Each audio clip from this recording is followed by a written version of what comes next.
Good evening, everybody. Welcome to Apex Racing TV and welcome to the Race Hub World GT Championship from the Watkins Glen International Circuit in the United States. Hello, everybody. I'm Andrew Woodhouse alongside Adam Bath and iRacing World Championship driver Alex Simpson, who will also be providing the cameras for us. And Alex, Watkins Glen, it's a great circuit, isn't it? Especially for these GT cars. Expecting a great 90 minutes here. Yeah, hello everybody. Love being at Watkins Glen, and I'm sure the GT car's gonna feature well. Not really sure which car's gonna be the quickest here, but yeah, as always, I expect the Merc to be very, very strong. So we'll keep an eye out. We've got quite a few new drivers. Adam, the entry was opened up. At least five new drivers in the field tonight, and maybe a couple more as well for the next meeting. But it's given us a little bit of a bigger mix of cars, a few more BMWs in there especially, and that's going to make the season even more interesting, isn't it? Yeah, it's our first endurance race of the season, so a great chance to see this 1.5 hour format in action, and what better track to do it than the Watkins Glen circuit. And you're right, yeah, we do have a few new names to run you through, the likes of Witterballs and some other ones as well. Thompson and Smith. Yeah, Paul Smith. Martinson, a whole load of them. So we'll get plenty of time to run you through them, and which is something that we're not used to here on Apex Racing TV. We're used to the quick 15-minute sprint races. So yeah, we should be in for a good race with the usual suspects atop the scoring tower. Looking at the championship standings, and it's been plain sailing for Northern Lights Racing's Nico Foggy so far. 90 points is his advantage after 12 races of the season, ahead of David Baker, who's always in and about the top 10, isn't he? Richard Gafenko in third, Ross McFarlane in fourth, Matt Bunn fifth. For CQR Race Hub, then it's Christian Rose, Lewis Bibby, Pete Harrod, Jeroen Kaiser and Bart Dalman. In the Teams Championship, Northern Lights Racing leading by 147 points ahead of CQR Race Hub. Then it's CQR Club in third, Club 73 GT in fourth, and Team Mad in fifth. And yeah, it's been fun so far, hasn't it? And Alex, is in a GT race with so many cars in it, even and especially an endurance race, what is the main focus around this Watkins Glen circuit here tonight? Yeah, I think Watkins obviously a very fast circuit, so the guys need to have cars that has a fair amount of downforce off of it, fairly slick, so not too much rear wing on there as well. So the car's going to be a little bit lively. And yeah, so they're going to have to keep an eye on those rear tyres, I would imagine. But yeah, I think something that just comes off the corners well and gets good straight line speed is going to be key here for a good result. I think you're right. It's a terrific circuit, 5.4 kilometres, 11 turns, and provides some brilliant overtaking opportunities as well. Nico Foggy had a 90-point lead and also pole position, going pretty well for him. Yeah, we're running through the grid. We've got, I believe, a rolling start for this one. So we've got plenty of time to run you through it. Yeah, there is the safety car. So, yeah, Nico Foggy, fantastic qualifying effort from him yet again to get the car on pole position for the first race of the day. Second on the grid is Diogo Melvo. Nathan Baker starting in... David Baker starting in third. I don't know where that name came from. Josh Thompson in fourth. Fifth is Chris Wood with Matt Bunn in sixth. Seventh, Pete Newman. Then it's Davey Witterballs in eighth. Ross McFarlane in ninth, and 10th, Christian Rose. 11th for Dion Phillips, 12th, Michael Hall in car 112. Dennis Melchert in 13th. Bart Daleman starting in 14th. Jake Blackhall starting in 15th. Pete Harrod 16th. 17th, David White. 18th, Ben Hackerson. Watch out for him working his way through the order. He is always good at that. And then Kieran Rush in 19th, and 20th for Phil Bedford. 21st, Stephen Dawson. 22nd, Stuart McFadden.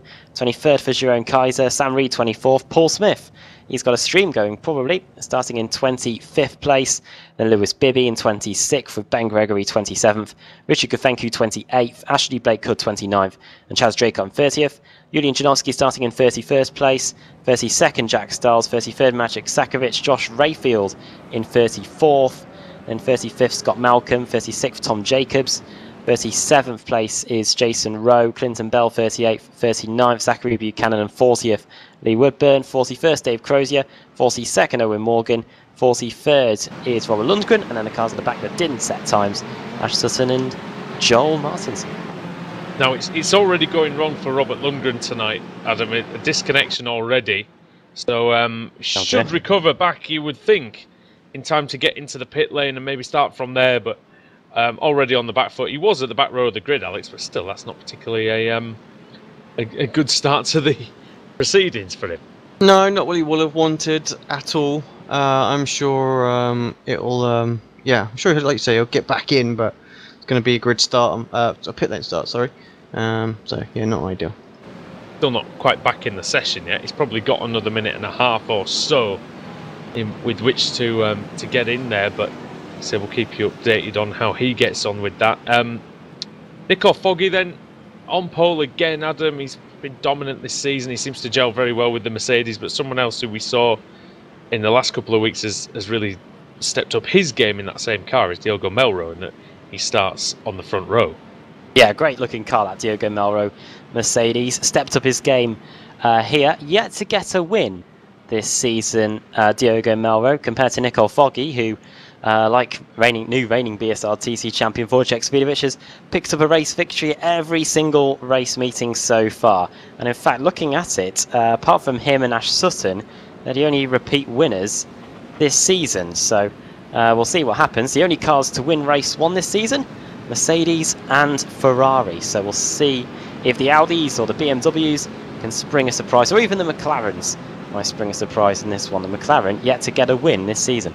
Well, Melro, he didn't start at Interlagos, unfortunately for him. He didn't take part, but he did finish in the top 10 in the in 6 out of the previous 7 races before that. So he was in good form before missing that meeting. That's why he's down in 14th place. It's a little deceiving. Also, Chris Wood, who won race 3 at Spa, also with 9 races out of a possible 12. So there's a chance for some of those guys to move up. Melro and Wood only a handful of points behind Janowski, Gregory, Dalman, Kaiser and Harrod, that sort of area. So they'll be hoping they can sort that one out. Right then, going through this final sector, and Alex, you've really got to have some commitment through these final few corners, because they are quite fast. Yep, that's it. I mean, there's some really high curbs there, especially on the final corner, that can really upset the balance of the car and put you into the wall. So you need to get as close to that as possible without hitting it, but yeah, as quick as possible too. So it's going to be a challenge. Great turnout as well, 45 cars. That's what I like to see. That's brilliant. And Nico Foggy now becomes the safety car as it peels into the pit lane. Any second now, we're going to be away for Watkins Glen. 1 hour and a half. The endurance race in the Race of World GT Championship, the first one of the season, is underway, and already Josh Thompson challenging David Baker into the first corner. Baker brakes very late in the McLaren. He tries to force the Mercedes out wide of Melro. Baker has gone. He's disappeared. But will he appear at any point? Oh, he's there in the S's, and that's one of the last places that you'd want to be doing that, Adam. Oh, he's still blinking in and out, Dave Baker, but it looks like it may just have settled down now. Maybe it was just the sheer amount of cars that were there, but he's going to get passed by the Ferrari. No S's here. Before, yeah. Oh, just me, yeah. But it does. But you were saying, I remember on that very day that it happened to you in the Blancpain Sprint Series qualifying, is that once you got a couple of laps into the race, it was absolutely perfect. But that's it is slowly settling down for David Baker, but he's down in. Maybe he just wanted to get into 6th. I don't know. Maybe that was the plan. Oh, he's still blinking in and out, isn't he? Yeah, could have been. He's having trouble racing with the other cars as well, because obviously they don't know where he is, and you can see them now. That's the other Northern Lights Racing Mercedes of Ross McFarlane trying to get as far out of the way of the McLaren as possible. Baker, I think his mission, Alex, at the moment might just be to damage limitation, really, try to avoid losing as many places as possible, and he's up the inside of the Audi. Yeah, I think so. Survive really well. He's having some connection issues. Big Grid, I wonder if it's, a load issue more than anything, rather than a connection. We've seen that recently. Yeah, like Le Mans as well. Yeah, when people stack up the amount of cars that you have visible, and it just causes them to blink, and the sync goes out of whack, I think. So we've seen that. Well, I've seen that many times, especially.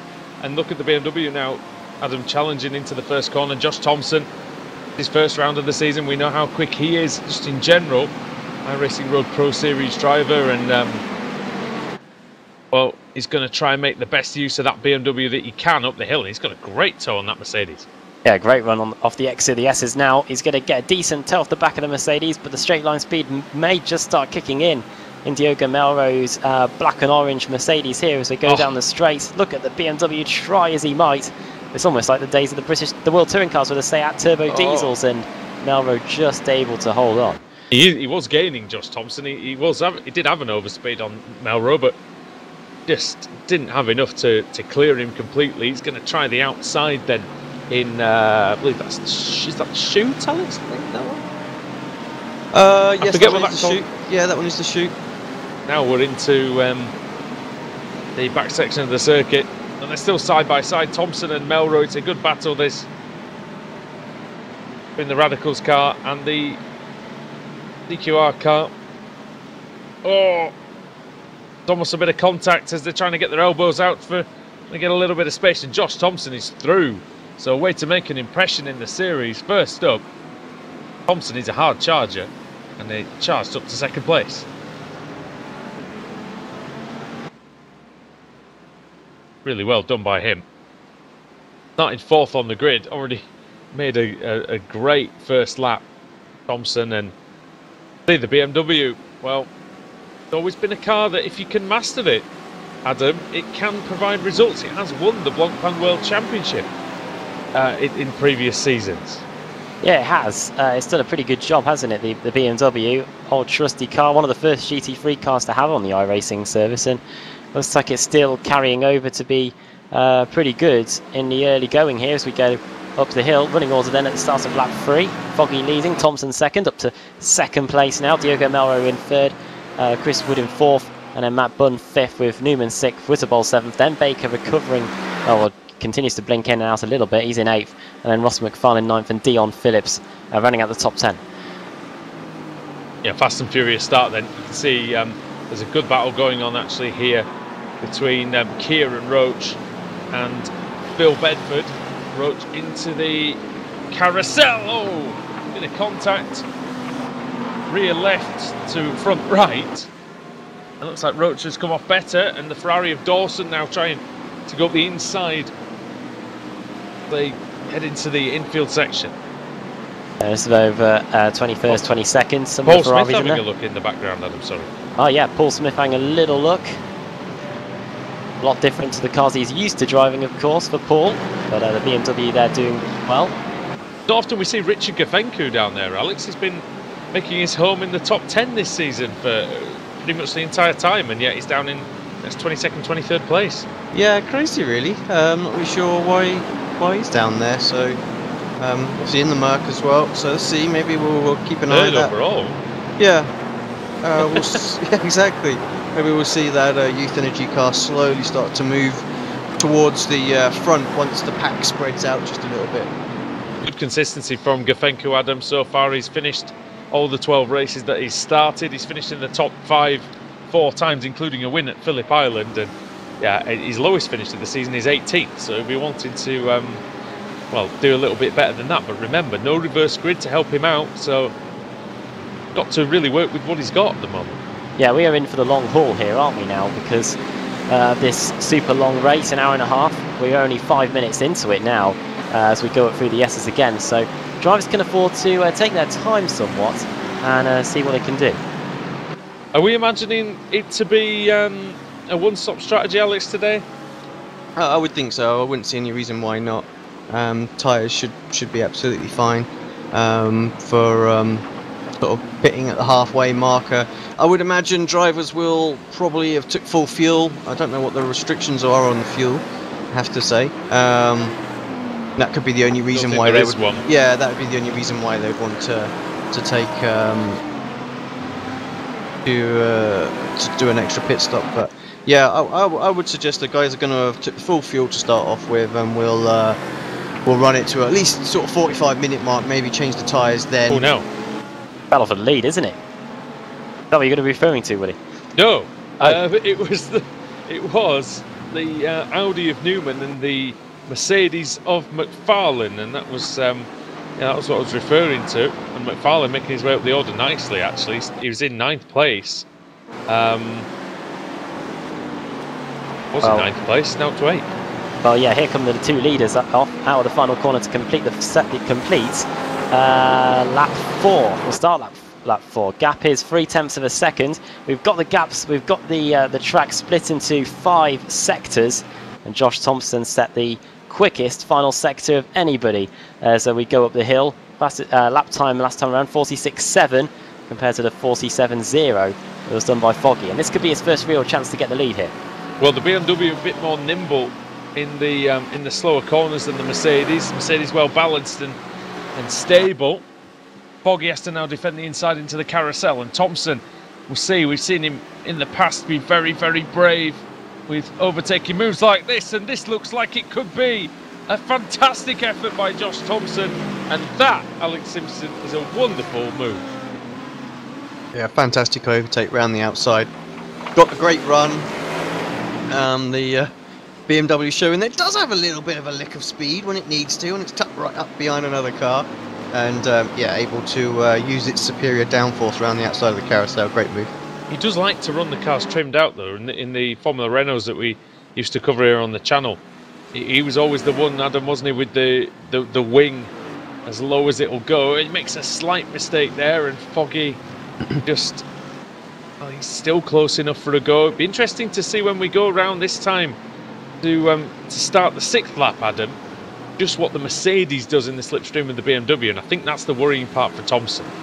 Yeah, this could be really interesting to see now. BMW versus Mercedes. We're about to start lap 6 of the race. We're 8 minutes and 50 seconds into this one as we go through the final corner and onto the front straight again. See what Josh Thompson can do now that he's got the clear air. Is it going to be like the McLaren Honda where it's almost self-reliant on the slipstream of the car in front? 47.2 for Tomo, 47.9 for Foggy. But now that Thompson's got the lead, we'll see what he can do as we go through turn 1, and you can see they're using all of those track limits. These two streaking away from the likes of Diogo Mello and Chris Wood, who are lapping in the 48s. Can we go on board, Alex, and see what the slipstream does with Nico Foggy? I think it's going to be quite profitable for him. Here he goes. Yeah, it's worth pointing out that obviously Josh has joined Radicals, and Radicals are one of the best GT teams out there. And yeah, they love the BMW. They had some great success with that. I think they even won with Jeremy Bouteloup and Mac Backham at the Brands Hatch round of the Blancpain series. Not last year, but the year before that. So you know they're quick guys. They know how to set this BMW up, and I'm not surprised to see Josh at the front. He's going to have yeah, one of the best BMWs underneath him right now. Congratulations! I do think Josh could be a very top driver on iRacing if he just needs to just drive within himself a fraction more, Adam. Sorry. I was just going to say congratulations also in order to Brendan Lee, who won the inaugural F1 esports competition at the weekend in Abu Dhabi. With a fantastic move, I have to say. I love that. It was a big one. Alright, good dummy. So that was a big one on the last lap, wasn't it? Yeah, the other guy was all like, "Oh, you pushed me off," and it was like, "Nah, mate, you just got done a treat. Take some of that." I mean, did you see as well? I mean, talking about great moves at the end of the race, did you see Charles Leclerc up to his usual tricks in the final lap of the F2 race as well, taking the win? So similar sort of last gasp efforts, but those guys, Brandon Lee, Charles Leclerc, showing that they can get it done, Adam, when they most need to at the end of the race. Few other drivers that might need to get it done. We've got wheel to wheel between Ross McFarlane and the Audi of Pete Newman. This is over the battle for 7th and 8th, and a few other cars involved as well. We've got Phillips, we've got Rose, we've got Paul and Melchers as we go up the hill, and the speed that Audi has, especially going through the corners, has allowed him to pull back in front of that Mercedes as he hits the wall. Got good top end power as the Audi, hasn't it? I've seen that several times in the past. Little gaggle now, Christian Rose. Leon Phillips behind. The Ferrari's no slouch in a straight line as well.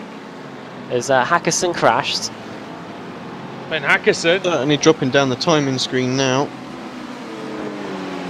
He was sat in 17. Gonna get a replay. See, and he's now sat in the pits, I think. See what happened. Oh, it's through the S's. Oh, he loses it and hard into the wall, and fair play to him. He gets it off the course quickly and doesn't cause any more problems. Same for the boosted car. I'm not sure he got it off the track quickly, did he? I think Did he not? Did it just sort of disqualify him or something there? I mean, it just gone. So no disqualification here. It just seemed because he was still moving when he exited off the track. So yeah, weird, wasn't it? Yeah, it's not like R Factor or F1 Career Challenge where if you go out the boundaries of the circuit, you can carry on and do your own thing. The service does just send you straight back to the pits. I have had that happen on many occasions, and trying to find a gap in the barriers to try and get back on the track is a bit of an issue. Do we remember when one of the Daytona rounds of the BSRTC? Do you remember Alex Smolensky got flipped over and he went over the fence? Did he go into the lake? He went. No, he didn't go into the lake. He went into the barrier behind turn 1. Do we remember? I remember. And he ended up. He could still drive. I think. I don't think it kicked him out. I think he could still. I think he found his way back on. Did he find his way back onto the track eventually as well? Not sure on that part, but I do remember him getting launched. Thompson leads them by half a second over Foggy. He's going to find it hard to rid himself of the Mercedes, given the sheer power that the Scotsman has underneath him. Battle for 5th position between Matt Bunn and Davey Witterbols. Witterbols making his debut in the series today. The gap between those two is 0.3 of a second. A nice mini battle as they go around the boot section of the circuit here. Oh, what a battle we've got going on here as well. Sorry, Adam. That's okay. Paul Smith, Richard Gafencu, Maciek Sakovic, your own Kaiser. Oh, Smith's off as well, isn't he? They are within just a fraction of each other. Down to 23rd place goes Paul there, and in front of them it is Gafencu versus Sakovic as they go up through the hill. Mercedes versus Mercedes here, and Gafencu, really good driver as we've been seeing at the last few race meetings. This is a gigantic battle for 20th place. Yeah, 4 Mercedes and BMW side by side. Then is Gafencu with Sakovic. Polish driver is going to try and go around the outside. Oh, you can't really go around the outside there. It's such a long way around. You might just keep the position over your own Kaiser, but by his fingernails, really, you can see behind them as well. Oh, Baker's crashed in front of them. Sorry, Dave Baker in the McLaren. He had connection issues, and now it may have been another mistake as, he faces the wrong way and has to get going again down to 24th place. Yeah, he has had a crash, Adam. He just lost the rear, and he did so well to keep that. To not hit the Mercedes and Roach as he came by, Alex. That was a close call. Yeah, a bit of rear wing damage for him though, so we'll see what that does. Whether he picked that up earlier and that might have been why he got a bit loose, I don't know, but yeah, it's they're going to have to deal with that now. What is it that Martin Brundle says, David Baker? He needs that about as much as he needs a third armpit. Is that damage that he'll need? The damage that he'll get around Watkins Glen, it's going to be comparable to the damage we had at Le Mans, potentially. We'd hope that the McLaren's unaffected, but he will definitely hope so. Diogo Melro and Chris Wood are fighting over 3rd and 4th. They've dropped back just a bit off the front of the race, but only to 3.9 seconds for Melro. And the unfortunate thing for him is he's having to sort of look in his mirrors a little bit more than actually looking forward. Ben Harrison's still out on the circuit, but 1 lap down now. He's just been taken by the leaders. Oh. So he must have used his fast repair, Adam. Yeah, I think he must have. He's back on the track now. Davey Witterbols has finally disposed of the Ferrari, but Matt Bunn's not going to go down without a fight. Witterbols has been putting in the laps. He was half a second slower than Bunn on that last lap, but he's used this lap to full advantage, and the speed of that Audi as well, and the Ferrari is now behind. Yeah, the Ponti Motorsports Audi going well. Another Ponti Motorsports car out there is Bart Dahlmann. In 14th place, just ahead of David White. Running well in the CQR S-Line Audi. Tell you what, the top 3 absolutely setting lightning speed quick lap times here. They're the only drivers to do 47s at the moment, the top 3. Thompson, Foggy, Melro. And that's going to be the podium battle for the rest of the day. I think Foggy's made a mistake somewhere, Adam, because it must have been on that previous lap, because it's up to 1.1 seconds now. Now he's lost the slipstream, so it's going to be extremely difficult for him to stay in front as well. Joel Martinson's BMW has been in the wars as well, and he's down. He's now a lap down. Yeah, I was trying to see where Foggy lost that time, but yeah, the gap 1.1 seconds, as you were saying. 47.5 for Thompson, 47.7. May have been a mistake in one of the first few sectors, but yeah, the gap 1.2 seconds between Thompson and Foggy here, and then 3.2 seconds. You're right, back to Diogo Melro. When you look at Foggy's season, it's just been outstanding so far.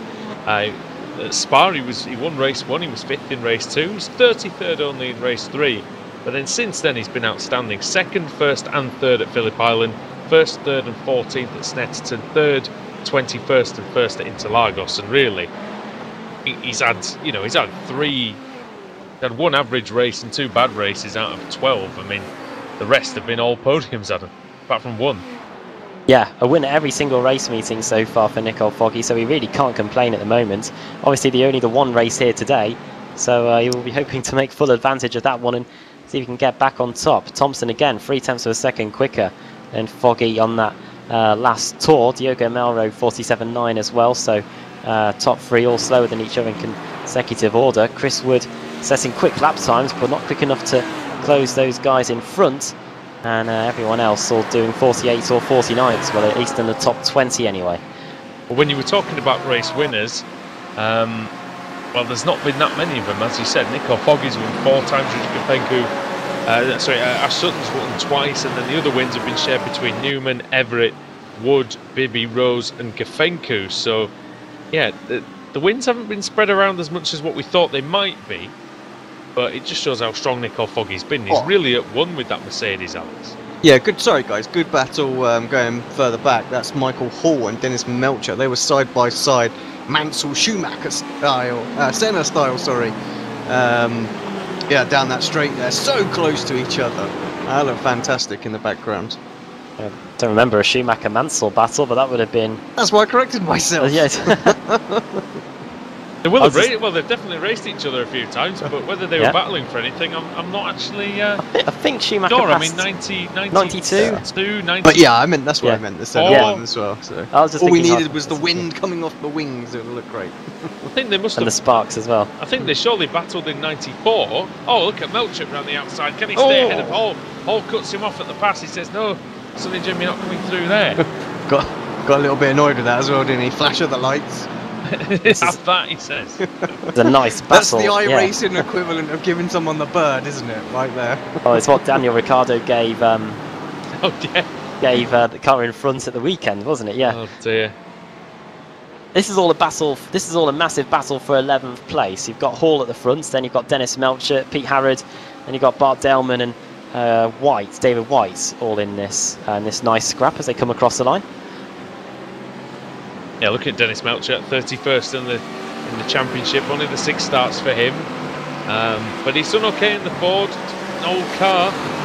2 top 10 finishes, 4 inside the top 20. So get some speed out of it, and this is his best showing so far in. Well, I say race 1. This is the only race tonight. He's under pressure from Harrod now. Harrod using the speed of that McLaren, going to get a toe off of Michael Hall as well. Is it going to help him get past Melcher? And the German driver in the 4GT has other ideas. The only 4GT out in the field. That's him doing well. It's usually the only Ford and the only BMW. We do have a few more Beamers here today. But yeah, Harrod now trying to get past Melcher as well. Newman not too far away from getting involved in this scrap either. He's only just a second up the road. So problem for Paul Smith. Paul Smith has spun at the carousel and he is dropping down the order car 108. Has he hit the wall? I think he might have had a small. Yeah, he might have had a small hit with the wall. Oh, it's crabbing actually, isn't it? Yeah, I think he's didn't look too bad, and then he got going again, and yeah, the front right suspension is destroyed for the Yorkshireman, so he's going to have to come in and get a fast repair as soon as possible. However, Alex, the main point is, and we've always said this, is that you need to finish the race, and you know, survival, getting that fast repair, getting back out there, well, might mean some good points. Yeah, exactly. We'll do. Just had a look at the replay there. Just got that horrible death twitch snap that you get, you know, where you just lose the back end just a fraction. So you correct it. You think, yeah, I've got it, and then it just goes whoop, to the other side and into the wall, and that's exactly what happened to Smith. So he'll be a bit frustrated with the bubblegum tyre model that was so named in the Pro Series race by my teammate Michael Dinkle at the weekend. So yeah, I think we'll be using that one. Why bubblegum so much? So, well, I don't know, but I quite like it. You with your soft cheese and him with his bubblegum. We're getting some good descriptions. Well, it's chewed him up and spat him out. One person also has been spat out is Stephen Dawson, and he's been spat out about 8th place. Down to 23rd he's gone now after a spin in the final corner, so problem for the yellow and white Ferrari there. I don't think he was ever in 8th place though. Okay, I made that up. But he was a bit high. He was a bit higher than he was. He qualified 21st. He might have been 18th. Yeah, I think I did see an 8. Yeah, but yes, he did spin in the final corner. Yeah, because he was only just ahead of the battle with. He was in and around the Sakovic Kaiser regions. Battle, wasn't he? I think. Yeah. Dave Baker's down to 21st. Good battle behind him as well. Oh yeah. Yeah. Gafenko and Gregory. Two never say die drivers really going at it. Ferrari of Gregory, Mercedes of Gafenko. So I'm not too sure what's the matter with Gafenko. I think that's a little bit unfair. The car is clean, Alex, and maybe might just be saving clean. A little bit of fuel in the first stint. Yeah, it's not that clean. To be fair, on the right-hand side, it's the front right. It's got some damage. No, more towards the rear. To be fair. Yeah, it's got some damage there. Can't see it. So, well, it's there on my screen, I'm afraid. I mean, Baker's definitely got damage, but yeah, Gafenko, I'm not.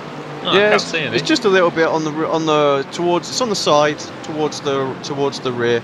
It's just more scuffing than anything, but you just never know with those little hits what they can cause. True. We are 14 laps into the race, and drivers are still finding time in parts of the circuit. Josh Thompson with a purple in sector 3 out of the 5 sectors that we've got here, and Chris Wood a purple as well on the previous lap. And look at him, he's all harassing the back of Witterballs as we go into the boot section again. That's Matt Bunn, I should say. Yeah, Ross McFarlane not too far away either. So Thompson really gelling with the BMW. Matt Bunn has been quick in the Ferrari all season. There's not a lot of things that you want in your mirrors less than a red Ferrari, Alex. It's one of those things that you know what it is straight away. Yeah, you can't miss him, can you? You know. Witterballs, the Belgian, versus Matt Bunn, the Brit, and Ross McFarlane coming behind the Scotsman. And this is the battle for 5th place as they go. But also a Brit. But also a Brit, yes. Good advert for Race Hub, the Ferrari as well. Looks nice, and of course they sponsor the series, so we should really give them a little shout out. If you're ever down Brands Hatch way, pop your head into to Race Hub down there and have a little play on the simulators. Usually got some fastest sort of hot lap challenge going on down there. Yeah, a bunch of different rigs set up there, so yeah, worth a blast, especially if you're watching a race. Go and say hi. I thought you were going to say good adverts for Scottish independence there for a second. And by the way, I will say, Davey Witterballs, Felipe Massa tribute helmet. Yeah, Felipe Massa, what a legend. Yeah, absolutely. And I think he is actually retired this time. I think so. I think he so. had full intentions of retiring the last time, but when you get a phone call going, well, we could kind of do with you coming back for a year. You're not going to turn it down, are you? This guy's buggered off. We're gonna, yeah. Can he come back? No, exactly. And you know what? He drove really well this year as well, and deserved to beat his teammate in the end. And I think at the end of last season, I think I've said this before. I don't know if I said it on air, but I think he only left Williams because he only wanted to retire because there weren't any other good seats available. Whereas this year, I think it's actually a proper retirement from F1. I think he's going to go and drive something else. I reckon he'll turn up in sports cars at some point, or you know, Super GT, something like that, maybe. Yeah, possibly. Maybe even IndyCar. I mean, that could be a decent shout. Might follow Rubens Barrichello's route and doing Brazilian stock cars, or something like that. Yeah, where does he live? Does he live in Brazil? Yeah, his family's based in Brazil. Yes. Isn't he? Well, I guess he'll live here, won't he? But he'll Monaco. Yeah. Oh, into the pits comes Josh Thompson. Josh Thompson, our race leader, early one. is in, and Nicole Foggy takes the lead. Only 27 minutes of this race have been completed, so yeah, a bit of an early one. Can he get to the end from here? Yeah, you can make it from here with the BM. The BM is one of the best on fuel. Gonna need a lot of it though. Yeah, and tyres as well. So let's just see if he's going to go for tyres here as well. I dare say that Josh is probably short build the car at the start then. That's why he had a bit of straight line speed advantage over the Mercedes to get himself track position. So just of course the GT3. We don't see many pit stops, do we, in the in this series? So the GT3s, the fuel goes in first, and then once that's done, the car will get jacked up, and then they'll change the tyres if that is what in fact he's going to do. But he might just decide to go just the fuel. But it's a long old stop. Because I believe the rule is you're not allowed to work on the car until the fuel's gone in, isn't it? Correct. Yeah. Well, he's getting jacked up on fuel as well. Away he goes, Josh Thompson, in 33rd position. Pit lane time.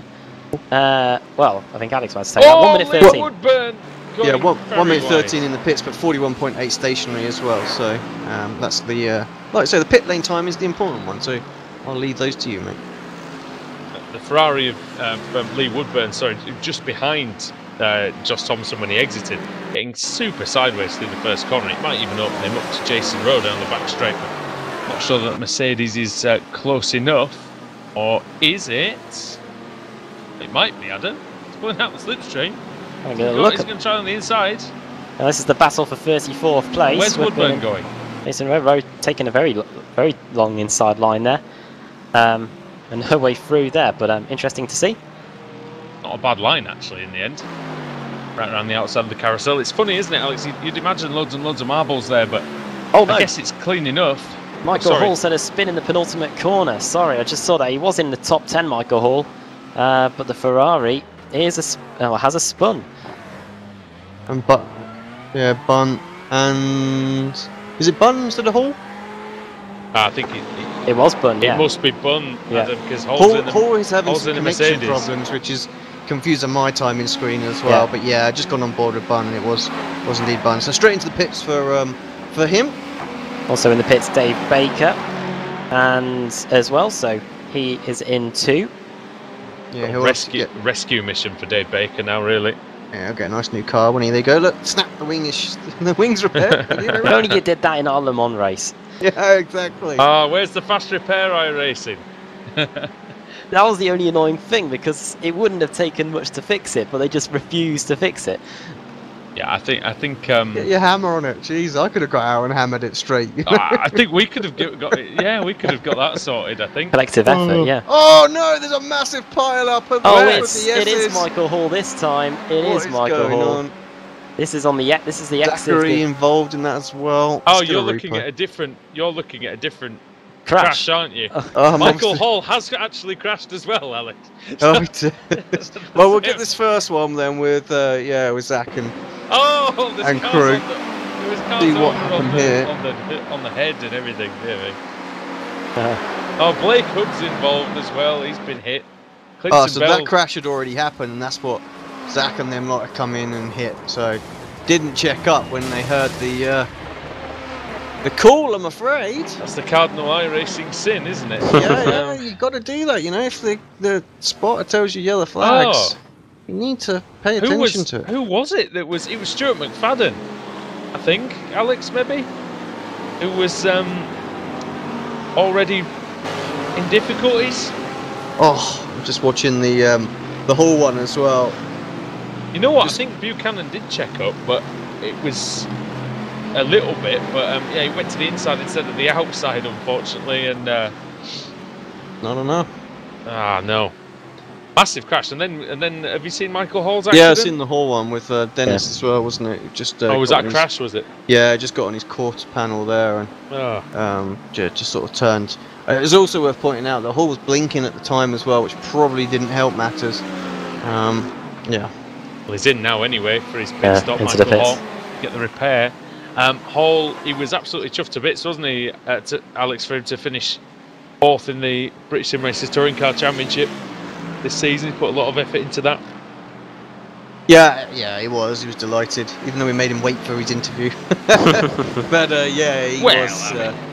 This is what you get, you know. But yeah, Well, you get on the final day of the season. you know, he wanted to improve his position over last year. He did exactly that. So you know, he ticked all of his boxes and you know, did everything he could for the team.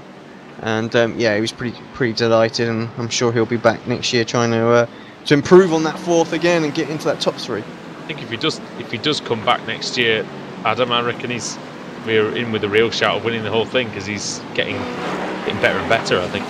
Yeah, really doing a really good job at the moment, isn't he? So the only thing he lacks is a slight bit of outright pace compared to one lap speed compared to some of the other top contenders. I think on some tracks. Yeah, that has a real impact in terms of race 1 with the qualifying pace. But when it comes to the reverse grid, sometimes things work differently. Good battle, by the way, for 9th place. Dennis Melcher heading a nice 4-car scrap. We've got Pete Harrod, we've got Bart Delman and David White. This group hasn't seemed to separate since the race began. It's in fact a nice massive battle in a way, because we've got quite a lot of cars in this same part of the track. So these cars all following each other pretty closely here, as we've just gone past the half-an-hour mark, 1/3 distance. Yeah, and what we need to look at as well, where the other cars are in relation to Josh Thompson, because well, Josh Thompson is 37 seconds behind the leader, and it is a 1 minute 13 or so pit lane time. So we'll see what happens there. Nicole Foggy now, I think there is an option on my timing to see where he will come out if he pits. And that doesn't work. But yeah, something happened. No, you know what? I just looked at it and it looked like Foggy was going really slowly, but I think it's just a camera angle that I had. Sorry. Okay. Well, I'll have a look as Foggy comes through the final corner now. Is that Merc going to peel into the pit lane yet? No, he doesn't. He stays out for now. The top 3 separated by 8 seconds in the early going here, with Foggy leading Melro and Chris Wood in 3rd as the pit stops are in progress. I think Chris Wood will be happy with this, Alex, as well, really, considering 5th on the grid. Well, he's up to a net 4th, and nobody really challenging him from behind. Yeah, sorry, just having a little look at some data there. But yeah, I think so. Good strong position, and got a bit of a gap now, hasn't he? So just needs to keep clocking away at those points with these endurance races. A steady kind of lap times, just keep knocking them back. Little mistakes happen, and traffic's going to come into play a little bit later on in the race. Anything can start to happen, and that's when if you're good through the traffic, you can close those gaps back up again. Yep. 20 laps completed for the leaders, nearly, and 50. What's that left? 55 minutes. 55 minutes. So, yeah, a good racing prospect still. It's still very close. If you take that sort of at the minute, I know some people have pitted, some people haven't, but if you take from 4th down to 18th, it's still less than 20 seconds. So even after 20 laps, it's all pretty close in there in the midfield. Very close, in fact, between these 3 cars: Pete Harrod, Bart Dalman, David White. That's over 10th, 11th, and 12th places. Yeah, McLaren, the Mercedes, and the Audi. Yeah, Dennis Melcher seems to pull away from these guys in the last few laps.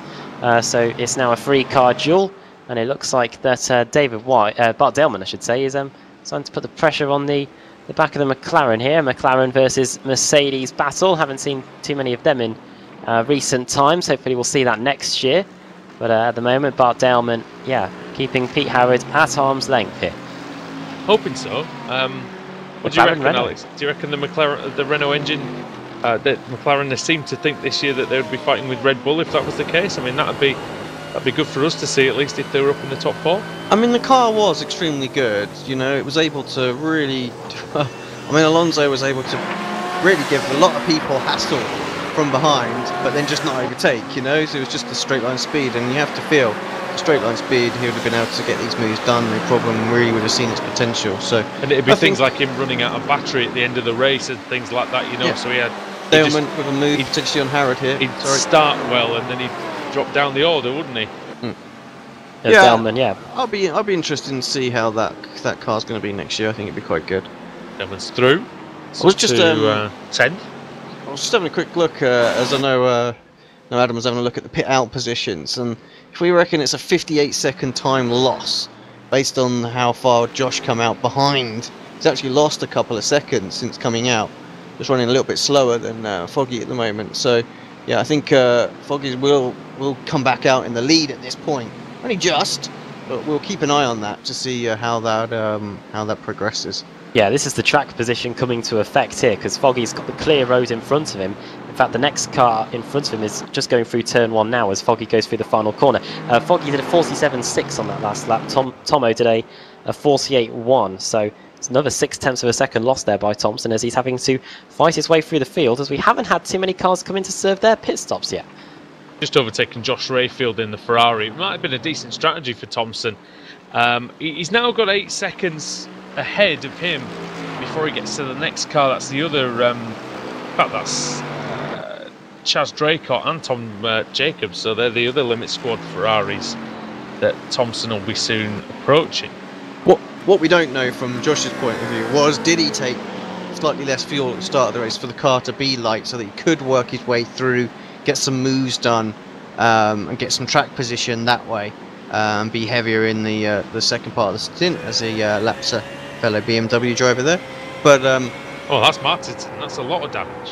Yeah, because that will of course mean that his pit stop time will be a little bit longer. So yeah, we'll have to wait and see on that. But I mean, lap time wise, now he's faster than everybody up until you get to Chris.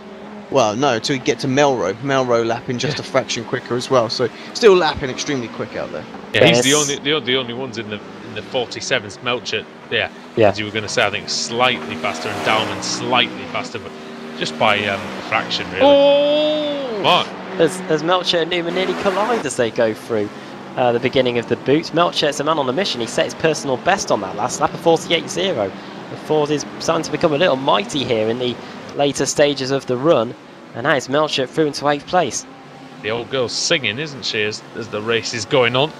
Melcher getting a lot out of the Ford GT.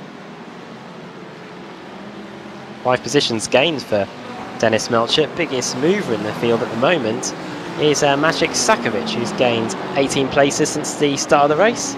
Of course, 15. Of course, just quickly as well, the Ford GT on iRacing, it was never intended as a GT3 car, it was intended as a GT2 car. So I don't know if it's ever, I don't know, you might know better than I, Adam, if it's ever run GT3 in reality anyway. I remember a Ford GT in the FIA GT1 series. Oh yeah, of course, Roman Grosjean. Yeah, I remember that, but I remember this spec, but yeah. That was GT1, I guess, though, wasn't it? Yeah, so, that's yeah, so... And that seems to have died a little, well, it hasn't died a death on iRacing, but it's definitely not as popular as the GT3s that we've got at the moment. No, all we need now is, oh, I wonder, Alex, I wonder if we'll get that new Aston Martin GTE car and that BMW GTE car to make a full Le Mans WEC for next year. Yeah, that'd be nice, wouldn't it? I have to say. That Aston Martin looks absolutely stunning. Give us that, everybody. You know, that and the Ford GT going around, and the BMW and the Ferrari look brilliant, I think. And the Ferrari especially was a fantastic car to drive. If the others are as good as that, then wow. Like I said, the iRacing Le Mans 24 Hours is going to be brilliant come next season.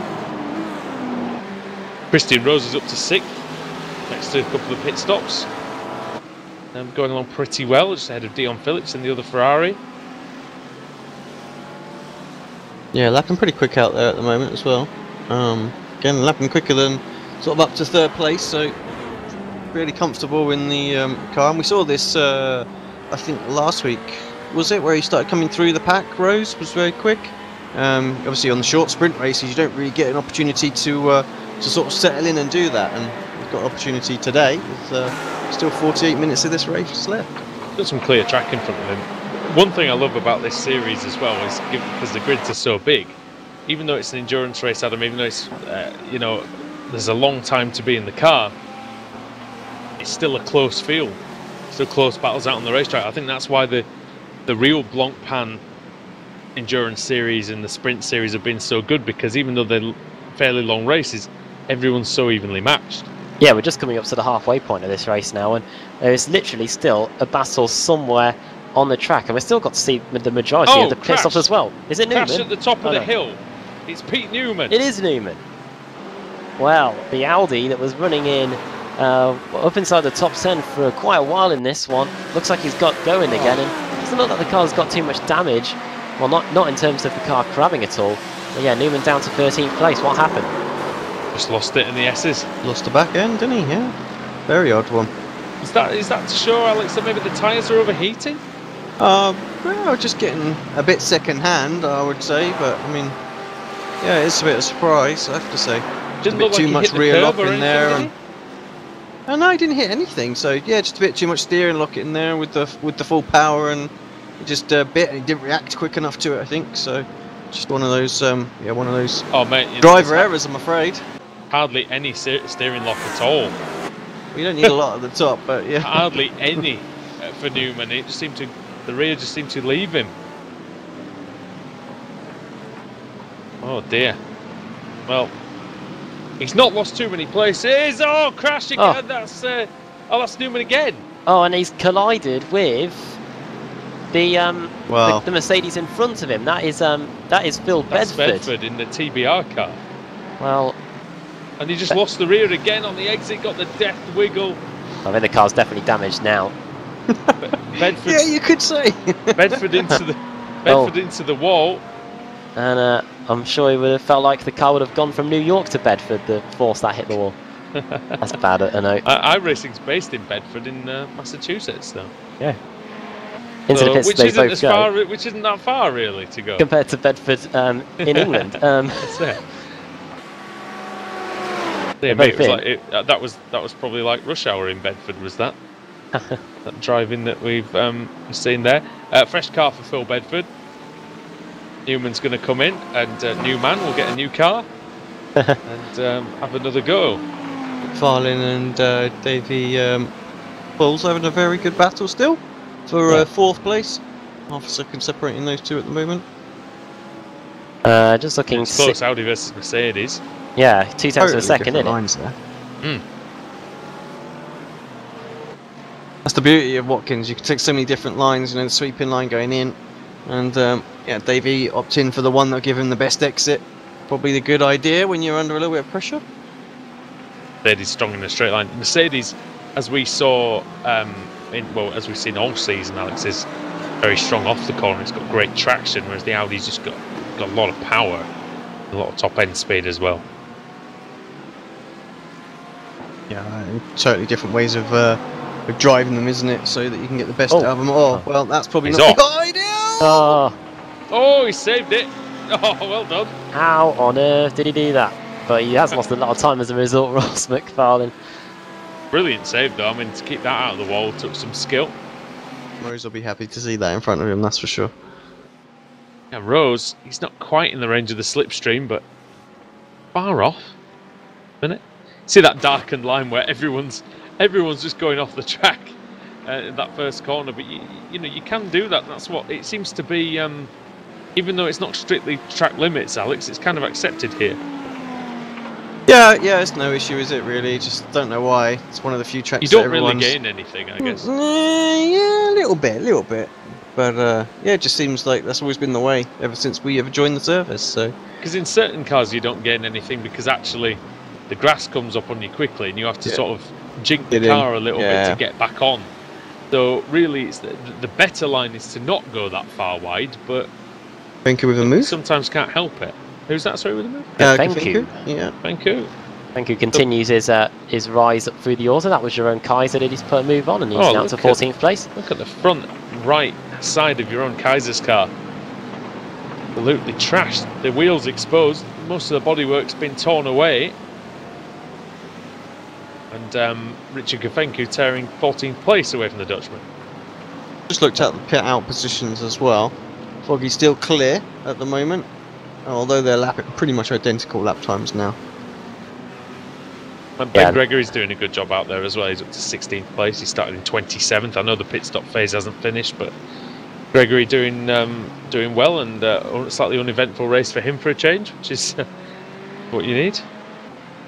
Gap between Foggy and Thompson on my timing screen is just over a minute. So, it's grown by about a second, maybe in the last 5 or 6 laps. Not too bad, but I mean, it's going to mean that Foggy's still got the advantage, because at the end of the day, boys, he's still got a shorter pit stop to make. This is it, yeah, exactly. So, I mean, we're getting to that stage now, 45, well, just over that 45-minute stage, where I thought people might jump in if they wanted just to maximise tyre life kind of thing. And, I don't think it'll be 57, 58 second stop for Foggy based on the fuel. I could be wrong. Yeah, exactly. If, like I say, if he full fueled it and goes to the hour mark, then it's just going to be a half hour. A half hour? Oof, that might take a little. Just a short sort of amount of fuel needed, and away. Might even decide not to take tyres. You know, that's the thing. Thompson probably had to brim it. Well, if yeah, Foggy doesn't take tyres, then he'll be miles in front. But of course, then he'll still be on the old tyres. What were his lap times looking like? Still pretty good. Still pretty good. I have to say, yeah. If Thompson would have had to have, whatever fuel he had in, he would have had to have brimmed the tank to have made it with an hour and 2 to go. So he will do that, but yeah, he absolutely needs a full tank for it. Yeah, Thompson. Sorry, go on. I was just going to say that Thompson's at a 47 on that last lap, the only driver to do that. So it's looking like it's starting to swing its way again. Since the initial sort of life of the tyre went off, Foggy was doing 47.9s, 47.7s the first half of the race. He still did a 47.8 on the last lap. So, you know, the pace has been completely constant. We look at Thompson's times. Early on in the race, obviously, he was slightly quicker than Foggy. He was in the mid 47s. But now he's just a tenth or two slower with that heavy tank. So Thompson's still driving a fantastic race out there, but at this point, unfortunately for him, Alex, the fuel is negating any advantage he took with the new set of tyres. Yeah, exactly. We've got Davey, Sakovic and Gregory all into the pit lane. Yeah, Witterballs, Sakovic and Gregory all in, and now be getting their service done. Witterballs was running inside the top 10, Sakovic and Gregory just running outside it when they came into the pit lane, and yeah, they'll get on their way, and maybe this could be the beginning of seeing the rest of the top 10 coming into the pits as Thompson now elevates up to 15th place. For anybody who hasn't seen the series as well, it's the World GT Championship, private league on iRacing. Matt Bunn and a few other organisers are put on, and yeah, if you're interested in that, in joining the series, because I believe you can sign up to it now. I'll stick a link to that in the chat. Yep. Of course, we've got another broadcast, another endurance series, an endurance race coming up later tonight. Oh, it's an endurance, is it? Oh, I didn't think. No, I didn't think. Well, I didn't think it was actually.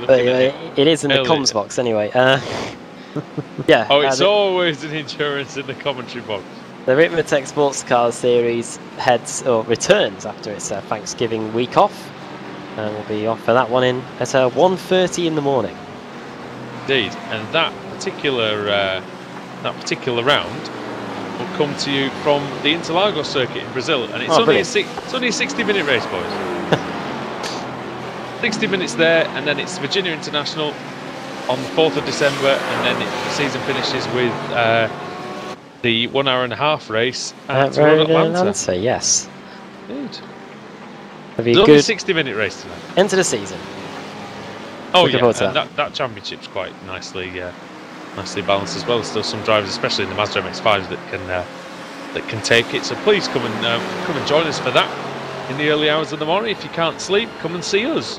And also, you know, tell your friends about it. Watch it back the following day. You know, that is a fantastic series, which doesn't really get as many viewers as what it should, because of the time it's on, really, Alex, and because the cars that are in it, probably they're not the most fashionable ever, but some of the best racing we see, actually. Yeah, outstanding racing.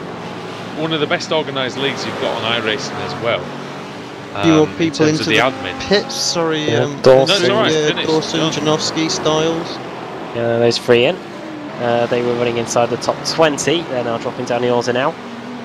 Good little battle here as well. This is Melcher, Daleman, Harrod. All Again, very close.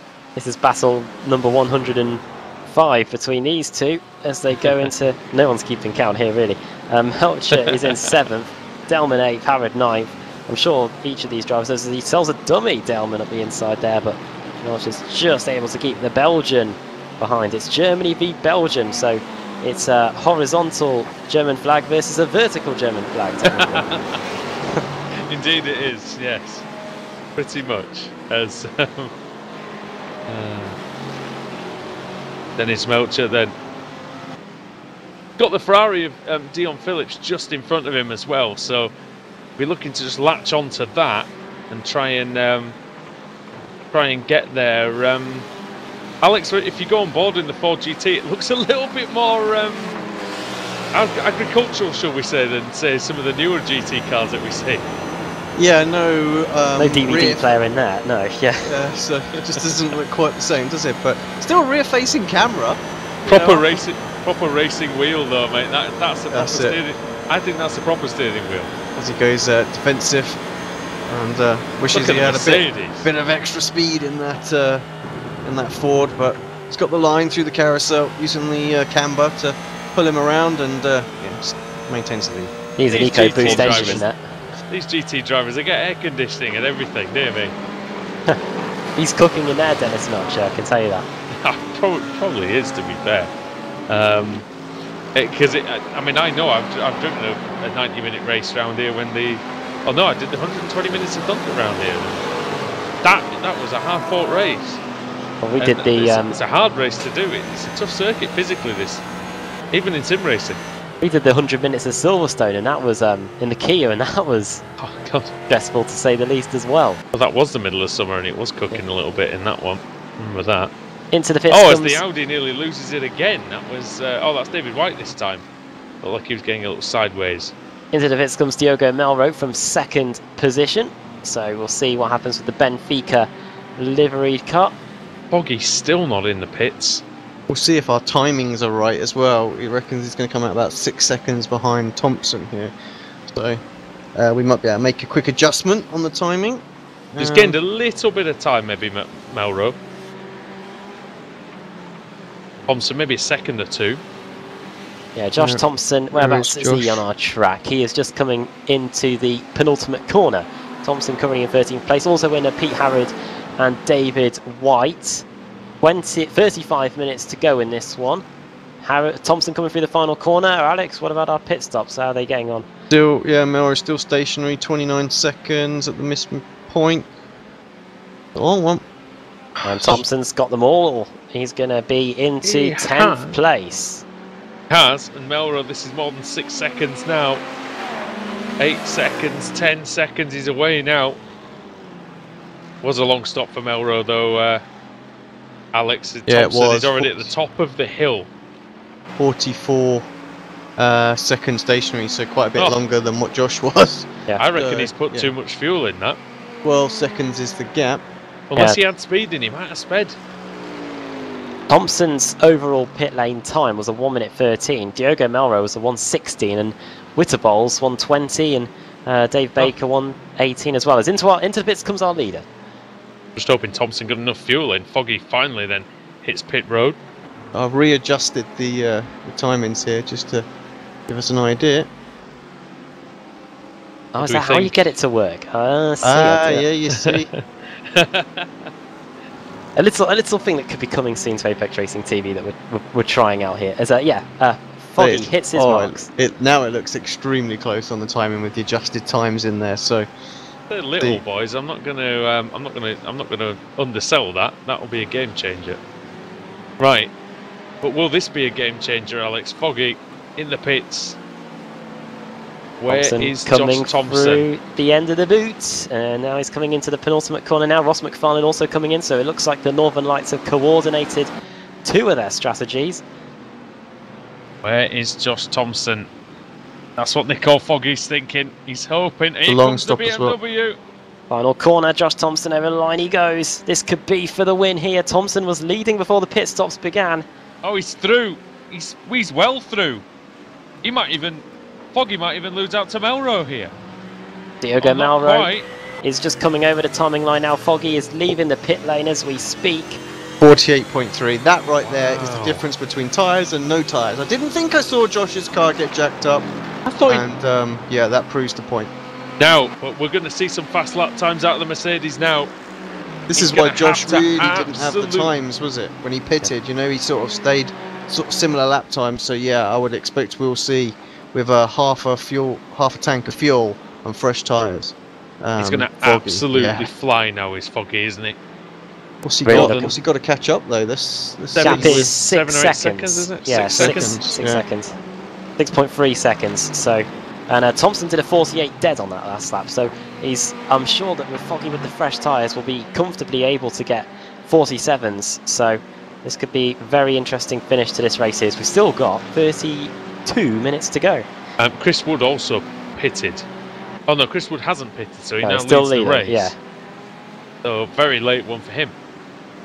Audi number 90 doing well here, lap 32 of the race. Christian Rose still in second place, 10 seconds behind, and then Dion Phillips is in third with Bart Daleman keeping him for company in fourth here. Of course, these positions are all relative. They'll change once these guys are coming to the pits, as Victor Gafenko has just done. So that'll be Josh Thompson up another place. The first sector comparing between these guys on the tyres, and Foggy goes in sector 3, goes purple, half a second quicker than Josh Thompson in just that sector alone. So yeah, the race is on, boys. Can't wait to see what Foggy can extract from that Mercedes in the final half an hour of the race. Yeah, final sector of the lap, 19.6 for Foggy compared to the 19.9 done by Thompson. So another few tenths taken out. Josh Thompson will be hoping he stacks it, Adam. Let's not count out Melrose to catch Thompson as well, because he was 19.5. Yes. 4/10 of a second faster in sector 4. So yeah, Josh is being hunted down right now. But of course, Melrose got 10 seconds to catch up. Got a good lead. 5 seconds. It's only 5.5 seconds now, but 5.5 seconds in half an hour doesn't seem like an awful lot when you're in the lead. And it's the worst feeling in the world, Alex. We said it so many times over the years. When you see that relative coming down, you see the split times getting lower and lower and lower, and there's nothing you can do about it. Yep, no decision's made now, isn't it? He's put those tyres, and that's that. That's as fast as he can go. He might try and pick the pace up, Josh Thompson. Let's see if he does 48.4 on the last lap. And I wonder now if we're just starting to see Wood still stays out. Those tyres which have done 33 laps, Adam. I wonder if they're just saying, well, I might have had enough of this Watkins Glen circuit. We'll wait and see. We've just gone over the hour mark now as Dion Phillips comes into the pit lane. Some more split times for you on this lap. Sector 1, 28.1 for Thompson, 27.7 for Foggy, 27.9 for Melrose. They were all quicker than Thompson again.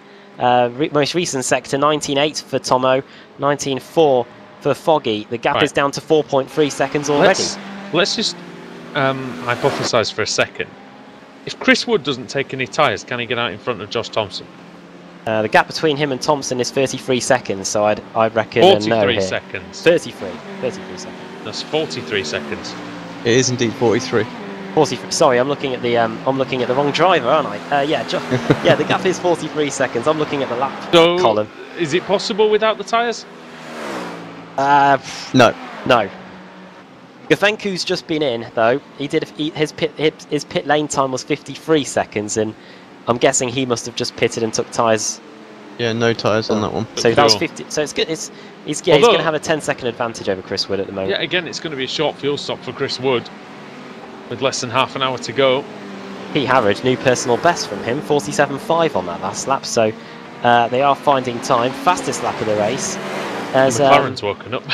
Yeah, the McLaren finally has woken up. The fastest lap of the race, I think, is Thompson with a 46.7. Yeah, and Baker's been doing good laps since he pitted, got in a fresh car as well, recovering. Back up to 11th place, consistently lapping in the 47s now. He's got McFarlane ahead of him, not too far, but McFarlane only doing sort of 48s at the moment. What an amazing race by Richard Gafencu. 20 positions gained. He has made his pit stop, and that plus 20 will get even bigger once some of the cars in front have possibly made their pit stops as well. As Christian Rose is in the box. He's just in front of Josh Thompson. He's coming to the pits now to make his one and only stop. There must have been some fuel saving or some kind of car preservation going on by Gafencu in the first stint. A little bit, because it's paid dividends for him. Nico Foggy can see Josh Thompson. He's just got 2 Ferraris between him and the Radicals BMW. Lap time update for you. 48.5 for Thompson, 47.4 for Foggy. That is 9/10 of a second taken out right there on Josh Thompson, and a 47.41 for Diogo Melro. So he was even quicker than Foggy on that last lap. The gap between the 4th, 5th and 6th, which is our battle for the win, is 9 seconds. Question in the chat here for you guys, and just asking what cars are in this GT race. So yeah, we've got the McLaren MP4-12C GT3. We've got the BMW Z4 GT3, the new Ferrari 488 GT3, the one and only 4GT driven by Dennis Melchert, and we've got the Mercedes AMG SLS, and we've got the Audi R8 as well. So we've got 6 cars for you in this World GT Series. Yeah, all of them available on the service, really. Yeah, and we've established that the 4GT used to be a GT1, then a GT2, now a GT3. Wood into the pit. Good all-rounder, yeah. At last, yes. Comes the Audi of Chris Wood, Club 73 car. Yeah, so I reckon Melro is going to quite comfortably jump Wood here as well, so our systems are right. Going to plump himself in between Gafencu and Diego Melro. Kieran Roche in to the pits as well from 3rd position on the track. Josh Thompson should be able to get both of these guys with ease as they go for the final 2 corners now. Nico Foggy, by the way, has got the gap down to 2 seconds after another blistering lap by Foggy. No purple sector times on this one, but still a pretty decent lap time anyway. Over the line we go. Hello. Hello, what's happened? Chris Wood's going to get out in the lead. Chris Wood's in the lead, boys. Alex. No tyres. No tyres, and that was Woody, you were right. 50-second pit lane time. That was enough to get him out in the lead. Oh, Merry Christmas to him. Chris Wood has gone from 4-second lead, yeah, and also ran to a 4-second lead. Right then, now this changes everything, as they say on NASCAR broadcasts, because now Nico Foggy is 6 seconds off the lead now. He is 1.8 off Josh Thompson, but now he's got to close in a further 6 seconds to get to our race leader, Chris Wood, who's pulled off a masterstroke here in this Club 73 Audi. And let's not understate the fact, Alex, that Nico Foggy has to get past Josh Thompson as well, which isn't always the easiest thing to do. No, not at all. So he's going to have his work cut out there, and then and then going to have to hunt this gap down as well. So yeah, let's give Wood a lap or so just to settle in on the old tyres with the new fuel load and see what sort of times he can do. Will Thompson be able to catch him up as well? We don't know this at the moment, and Melro is coming at these guys as well, also lapping very, very quick. So the end of this race could be very, very exciting. Bart Delman in from the pits, into the pit, sorry. Suddenly Chris Wood, who's sitting 13th in the championship because he missed the meeting at Snetterton, who won at Spa, he's finished 2nd at Interlagos and 3rd, suddenly in the box seat for to take his 2nd win of the season. Of course, it's a little bit early to start proclaiming him as the winner, but Bart Dowman, as you say, was in the lead. He's now relinquished that. Missed his pit box, unfortunately. Follow you. Right.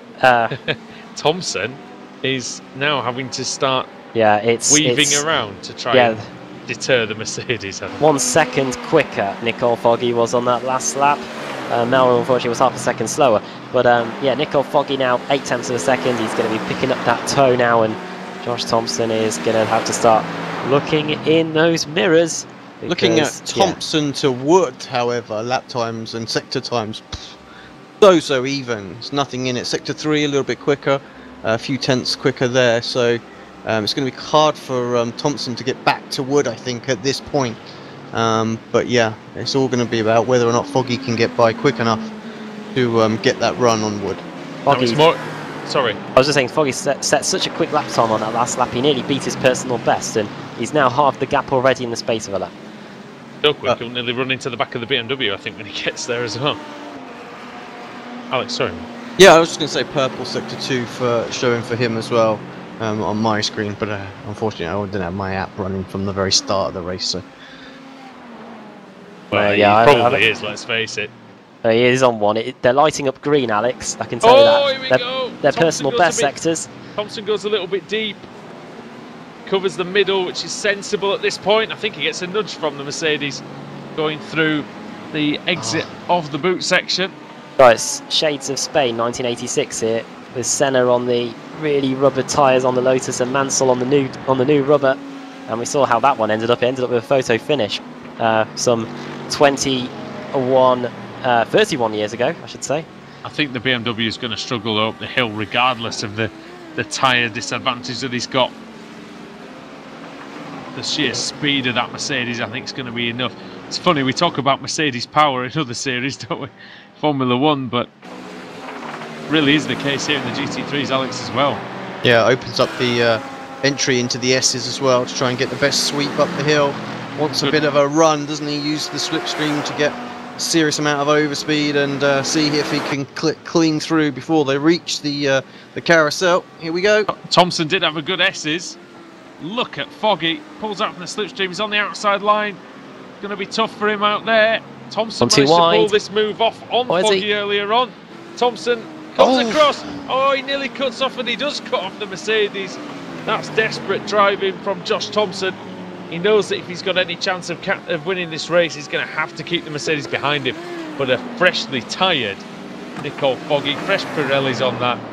And, well, I think it's only a matter of time, as now he gets a fantastic exit from the toe and towards the heel. Well, is he going to put the boot into Josh Thompson, Alex?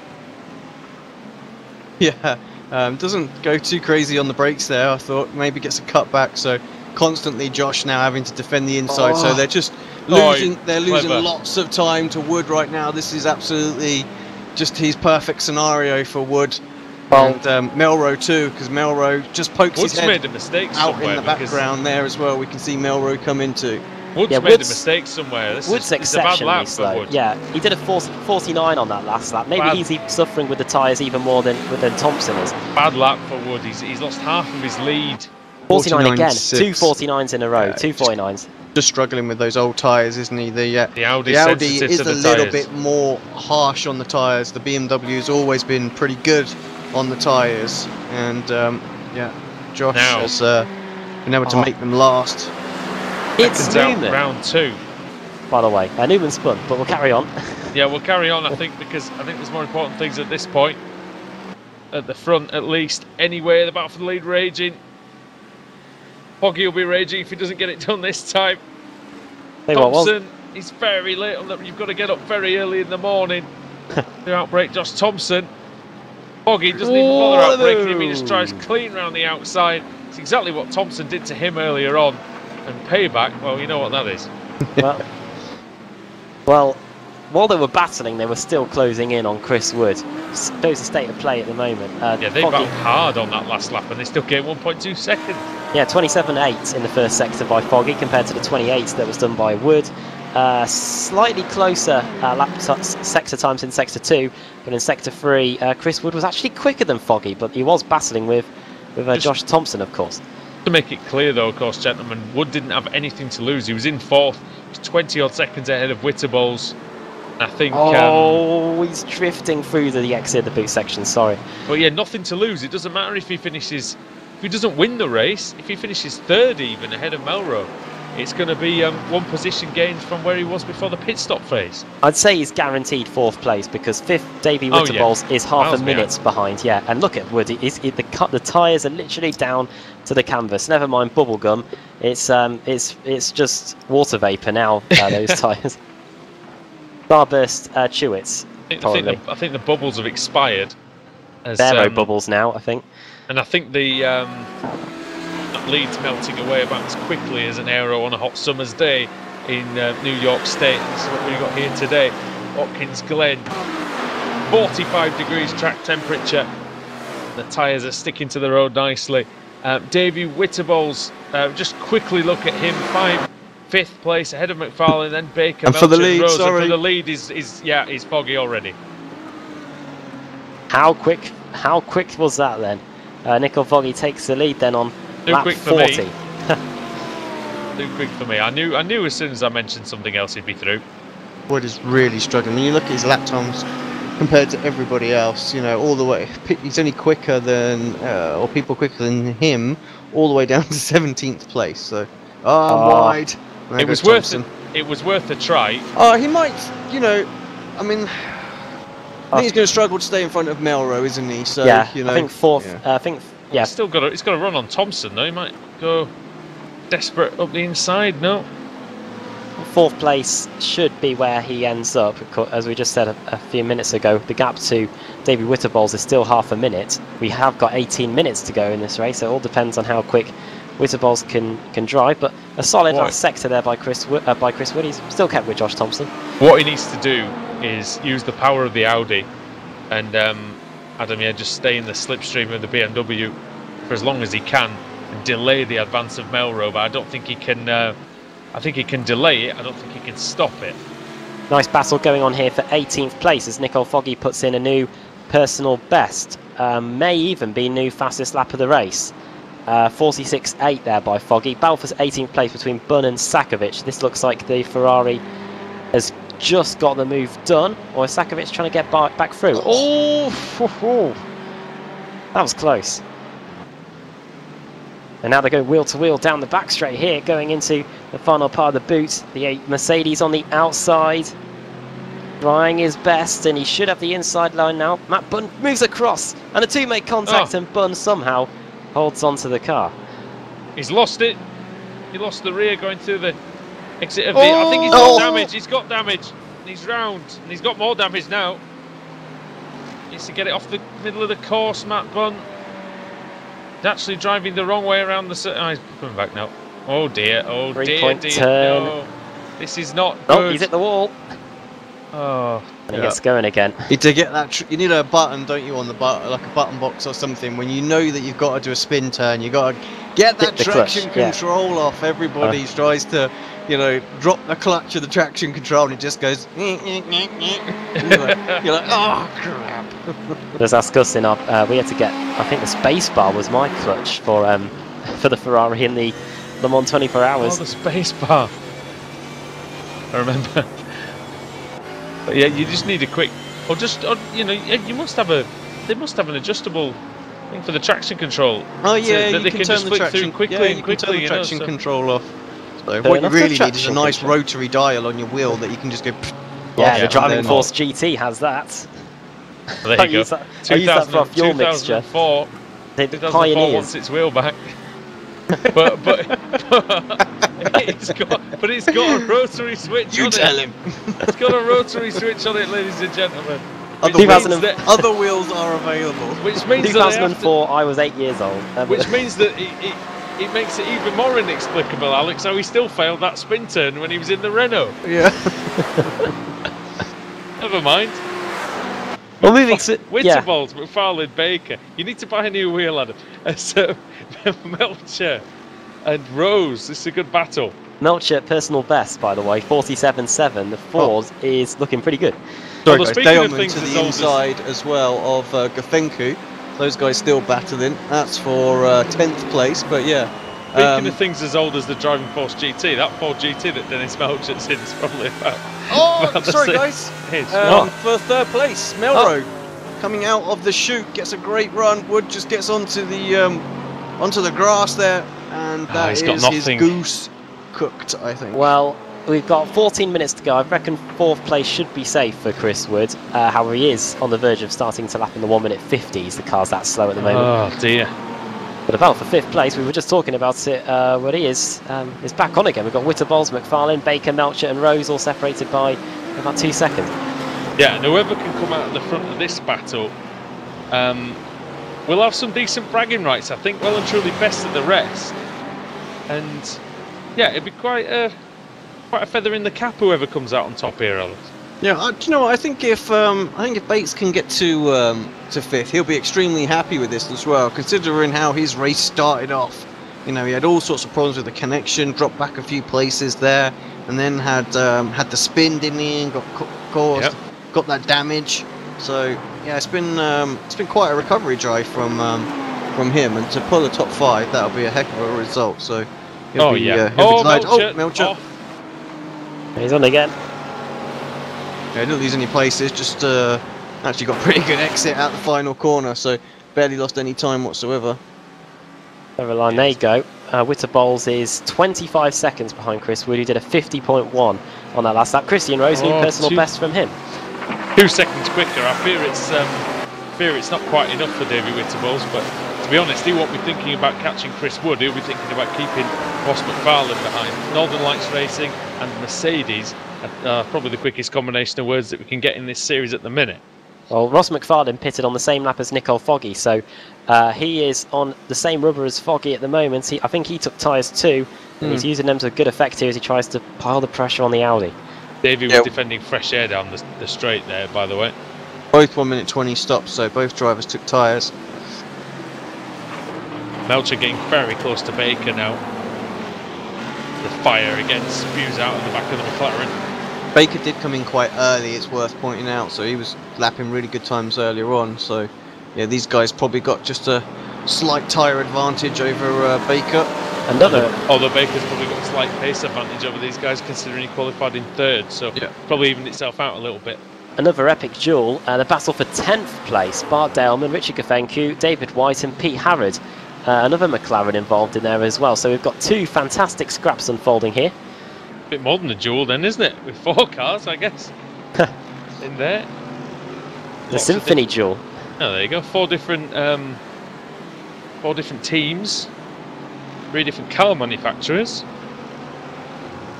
All going over a spot inside the top 10 as Davey Witterbols laps. The team has card there of Jason Rowe, card 888 as they come across the line. Great history at this Watkins Glen circuit. Sorry, Alex. Yeah, no, I agree with you there. Great history. Lots of great races. Used to host the American Grand Prix. Yeah. But I was going to say, you don't really get an appreciation when you look at the cars going through the circuit, how much of a tank they all are.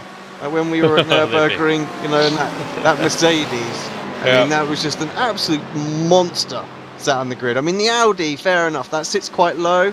You know, that looks a bit more normal as McFarlane's got a run here on Davey around the outside, trying to do exactly what Foggy did for the lead. Can't quite get the overlap.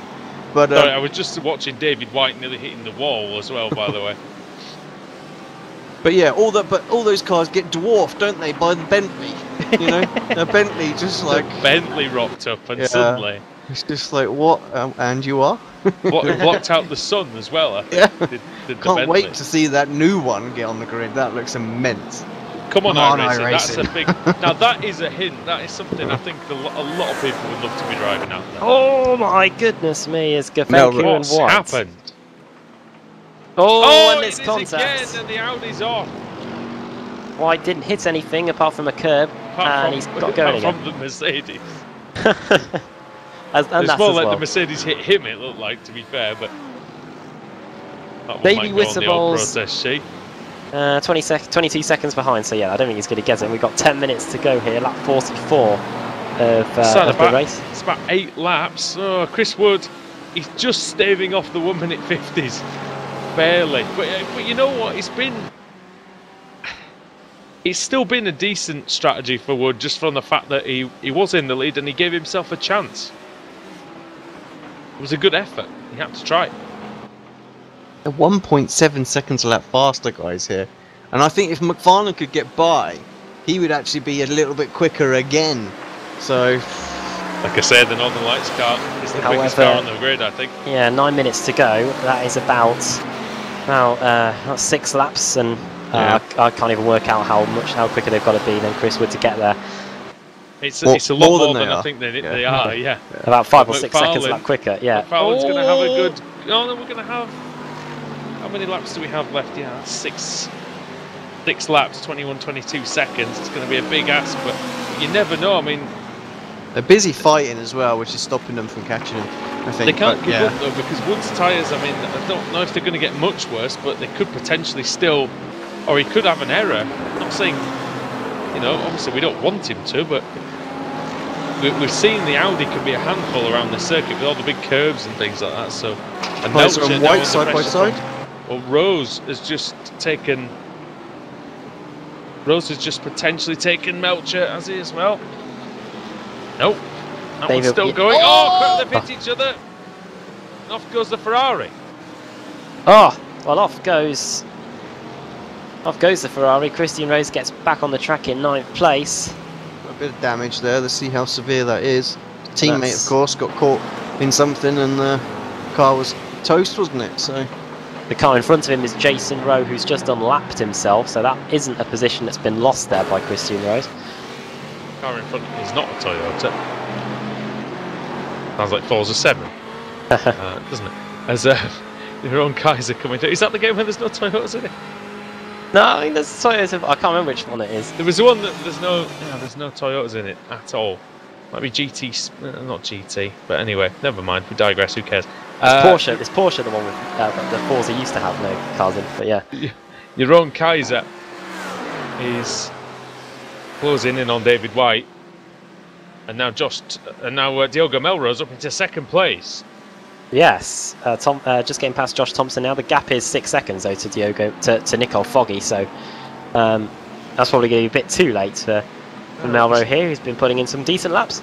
He is lapping quicker than Foggy at the moment, but Foggy doesn't need to push hard. He's got 7 minutes left, and you know,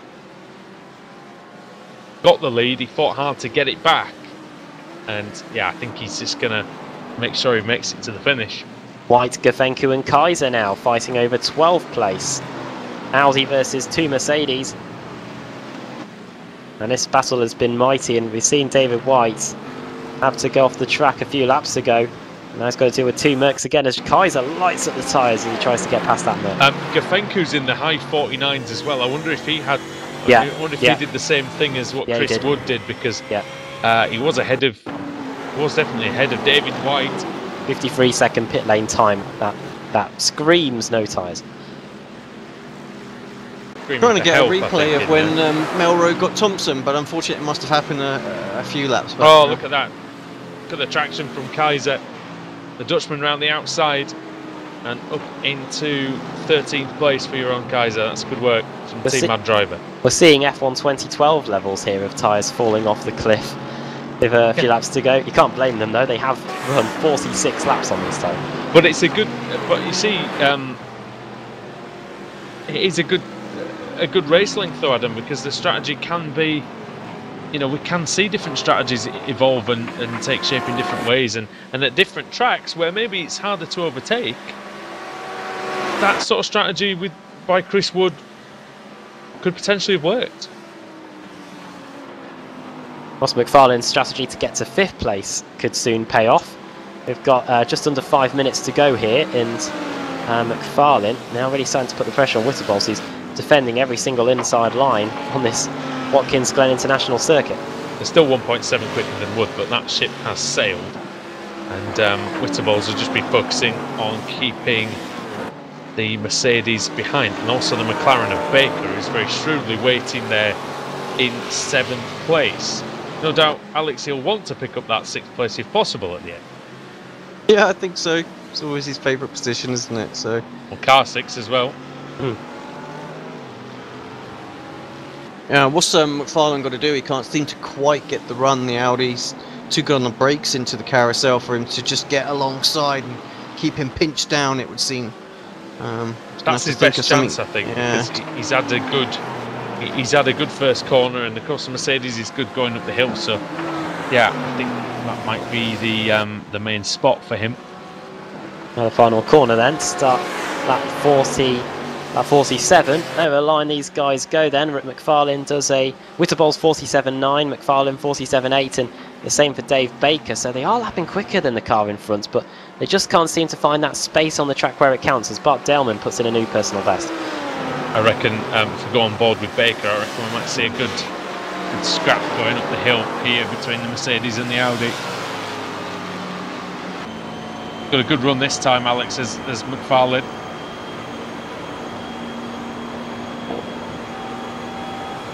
Yeah, side by side. Oh, they're so close together, and we are looking from Baker as well, but just can't quite hold that line, can he? Drifts out wide. He's got the overlap. Oh, it's so close. Not quite. He has to hit the brakes. Good driving by Davey to just ease in front. If you saw that on a Thursday night, wasn't it? Yeah, if you saw that on a Thursday night, that would have been straight into the wall. Yeah. Well, Daytona, we saw that, didn't we? Somebody tried that, didn't they? Just tried to drive in front of the other. Oh no, it was Tuesday night MX5s, wasn't it? Baker makes a little mistake at the toe. Drops back a bit. Good on the brakes in that McLaren, isn't he? Dave Baker, he really does get the car gain definitely a few feet on the braking every time. Controlling the rear end of the car well as well after he spun off earlier on. He'll be annoyed at that spin because Wood. Oh, there he is. He's buried in the wall. Oh. Chris Wood was in fourth. Have the tyres just cried it up, and that's the reason why he spun, or that's the only logical explanation I can think of. Harrod goes through, White goes through, Kaiser goes through. And into the pits he goes. Meatball flag possibly for Wood. Could be a fast repair for Wood though. If he's still got the one left, he might still be able to just get out.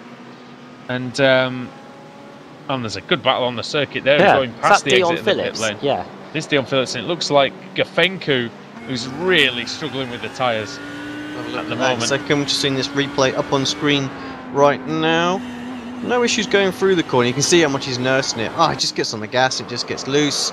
Snaps, bites back the other way, has a little spin, and then his wing gets hooked on the Armco, and then he can't. And then the traction control stops him from doing a spin. Poor Wood. This is like your rear brake bias. Yes, it's like the brake bias. Yeah. Oh, Phillips! Gafenku. Big move up the inside of the Mercedes, and Gafenku doesn't have anything for the Ferrari. Dion Phillips goes through, and that's actually 14th place now. Chris Wood rejoins in 20th place after that, so still a top 20 as we start the final lap. Could have been worse after being buried in the Armco barrier, let's be honest. But he'll be absolutely gutted about that, how this race has gone. It looked so good at one point, making a master stroke on the strategy, it looked like. As he said, as Alex said earlier on, the tyres on the Audi just not lasting the distance. And the Mercedes really struggled with it as well. The McLaren seems to be keeping its tyres fairly good for David Baker, Adam, but even he's now struggling a little bit to stay with McFarlane and with Wittebols. Yeah, we're on to the final lap of the race now, lap 49, so it's going to be now or never for these guys. Our leader's just going into the boot section now. But this is this is McFarlane's one opportunity, and look, you can see the you can see the run he gets off the first corner. This maybe is only an opportunity to get past the Audi. Keeps getting this run. The Audi keeps staying in front. Clock is at 0, by the way. Oh, there's a Ferrari on the inside there. Got to be careful. That car. Guessing that's Rose. Time is about to expire, and McFarlane, his patience might be about to expire as well. He tries desperately to hang on to that outside line. He can't. He might have a go into the chute. Wittebols brakes on the inside. Nicole Foggy, meanwhile, coming into the penultimate corner now. What a race it's been from him. He's won every single race meeting this season, and in the one race endurance special, he's coming through the final corner now to make that the same here. Brilliant by Nicole Foggy. Just qualified on pole. He smashed the field in qualifying, and he did the perfect strategy in the race. Brilliant work by Foggy. He takes the win here at Watkins. Diogo Melro in second. Josh Thompson is going to come home in third as the Ferrari hits the wall before the start-finish line. But here we go. We still got the McLaren. The Mercedes and the Audi still battling away. There's a McLaren there, I suppose, with Baker. It's going to be close. It's going to happen. Can he get the run out of the final corner? Ross McFarlane is going to be the drive to the line. What's going to happen? I don't think he's close enough. It's going to be Wittebols. Great job on his debut. Debut win. Oh, what's happened to Dennis Melcher? Oh no, he's out of fuel. He's running out of fuel. He's out of fuel. The 4GT. Oh, he's getting a shove. He's getting a push. He's getting a push off Richard Gafencu here, who's sacrificing his own That's race. Phil Bedford, Adam. That's Phil Bedford, who's a lap down, so it makes sense. Gone past. Gafencu's not sacrificing anything. He wants the points. Well, Phil Bedford, probably nicer than a few people in Bedford, I'm guessing. But what are you saying? Over the line we go. Yeah, you're right. I would have done that. Oh, but again, do we have a slight, not to be the party pooper, do we have a slight sportsmanship concern there anyway? For the other drivers who, let's face it, would have beaten Dennis Melcher if it wasn't for that. Yeah, well, maybe. Well, Melcher crossed the line to not take to be, you 16th. know, I like Dennis. I don't want to.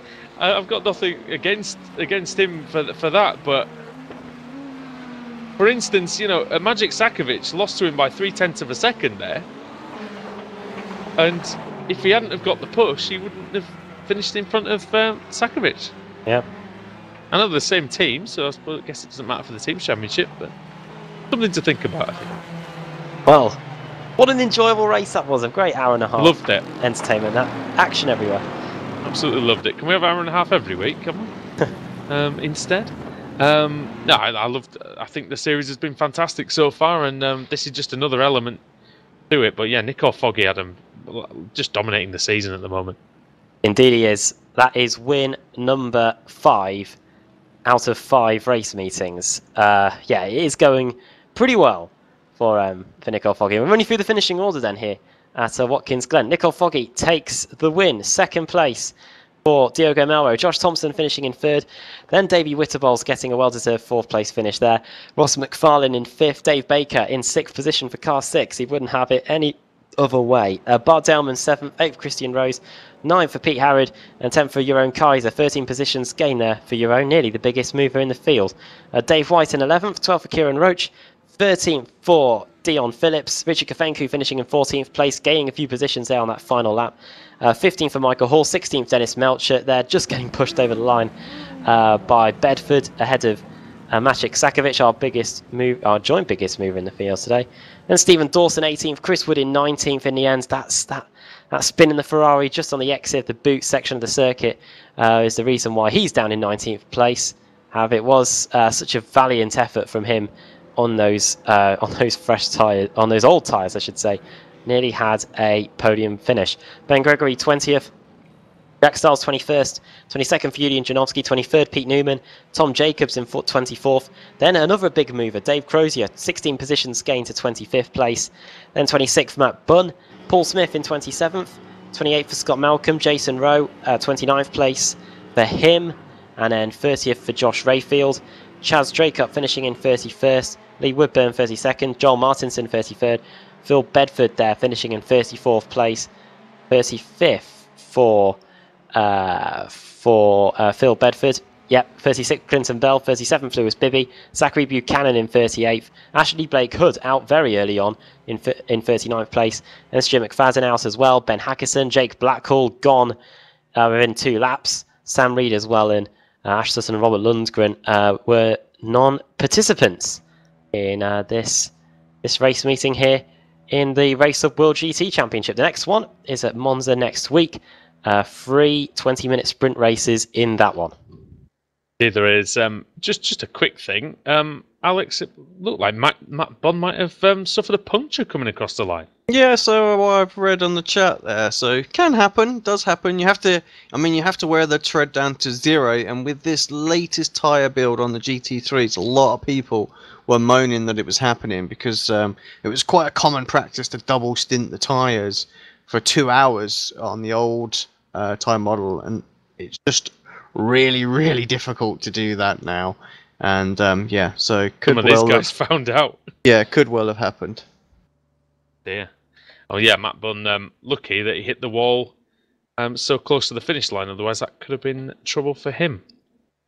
Right then, gentlemen, it's been fun here in the World GT Championship, as it always is, and I think that's just about all we've got time for. So, well, we move on tonight here at Apex Racing TV with the with the Rickmatech Sports Car Series, and that will be coming up at 1:30.